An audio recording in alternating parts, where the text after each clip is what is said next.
Cela peut nous arriver dans toutes sortes de domaines, incluant nos relations. Tout semble aller pour le mieux et soudainement, la situation se renverse complètement. Nous sommes devant un échec que nous n'avions pas envisagé.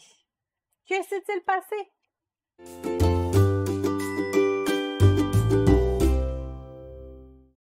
Avant même d'analyser les raisons, il est important de faire une pause pour s'assurer que nous analyserons les bons éléments.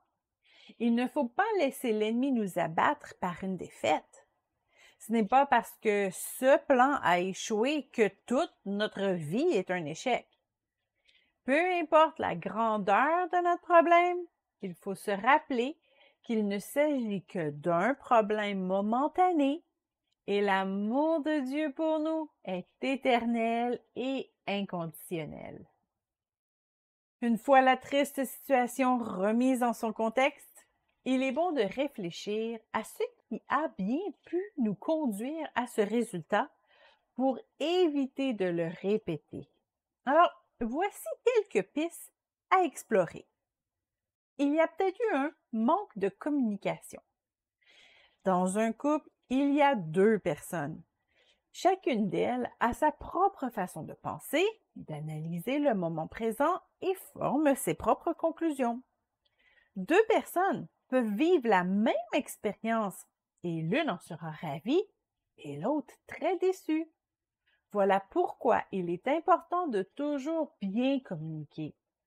Si une femme refuse toutes les invitations d'un homme parce qu'elle a peur d'aller trop vite, mais qu'elle ne lui dit pas cette raison, lui, il comprendra peut-être qu'elle ne veut juste tout simplement rien de lui.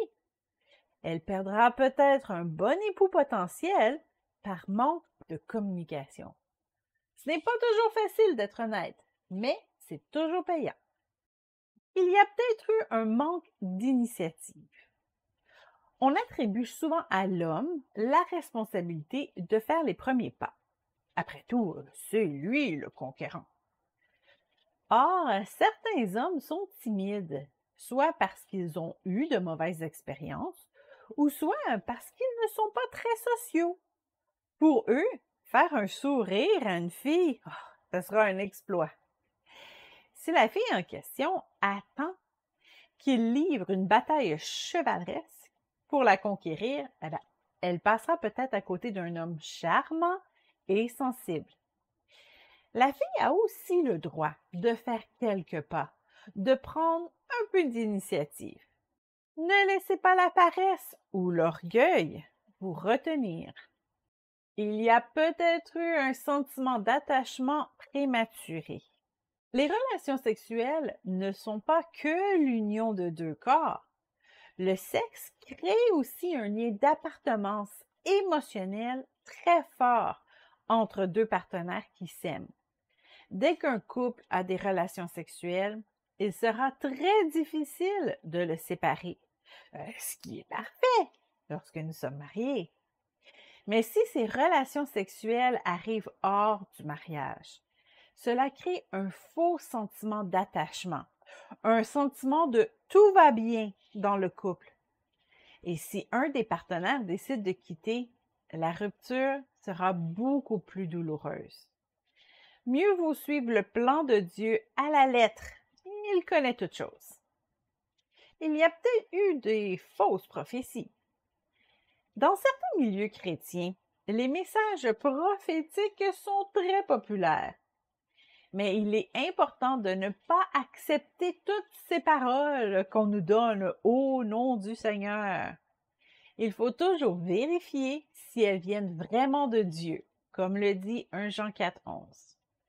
Parfois, certaines femmes plus âgées veulent tellement voir deux jeunes tourtereaux se marier qu'elles peuvent imiter des signes du ciel.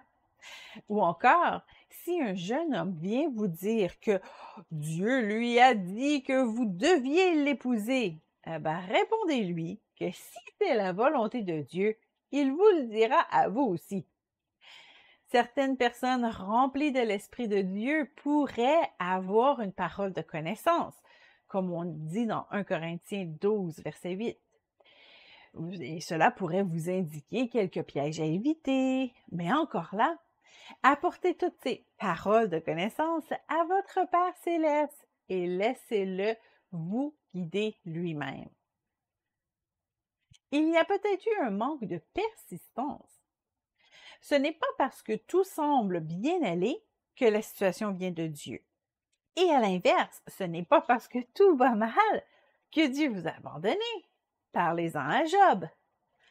Parfois, Dieu nous demande d'attendre son secours, Lamentation 3.23, et parfois, il nous demande de combattre, 1 Timothée 6.12. Demandez à Dieu de vous éclairer, de vous indiquer quelle position prendre. N'oubliez pas que la patience et la persévérance sont des qualités que Dieu veut nous voir développer. Il y a peut-être eu une erreur de la part de l'autre. Lorsqu'une relation échoue, il est possible que ce soit de la faute de l'autre. Dieu nous laisse libres de nos choix, même si cela peut affecter ses enfants. L'erreur de Moïse a laissé les Israélites dans l'esclavage 40 ans de plus. Que faire si vous croyez que c'est l'autre partenaire qui a pris la mauvaise décision? Pardonnez-le. Cherchez la guérison de votre cœur et laissez Dieu vous présenter son plan B. C'est simple, mais ce n'est pas facile à faire. N'hésitez pas à demander de l'aide. Peut-être qu'il n'y avait aucune raison. Vous n'arrivez pas à trouver un responsable? Il n'y en a peut-être pas. Certains plans échouent sans que nous puissions vraiment en identifier la cause. Il pleut sur les bons comme sur les méchants, nous a rappelé Jésus dans Matthieu 5.45.